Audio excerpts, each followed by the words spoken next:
D.C.'s 100th murder victim was Willie Parker, shot and murdered here on 41st Street Southeast next to the Fort Davis Recreation Center on Friday night. Police responded to a call for shots fired and found Parker dead here, another person wounded. A third victim turned up at the hospital. Parker's wife still too shaken to talk to reporters, but we are already up to 101 victims, according to D.C. crime stats.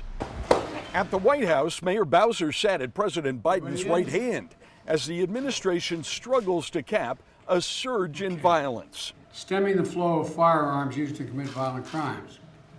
And you and I have talked about this, Mayor, before. The president points to billions in the American Rescue Plan that state and local governments can use to put more officers on the street, including $59 million for D.C. to help reduce gun violence and build safer neighborhoods, $3.4 million to hire 100 new police cadets, $11.4 million to help returning citizens, and $7.8 million for more violence interrupters. People care about safety, they care about fair policing and justice, and they care that the police and the community work together.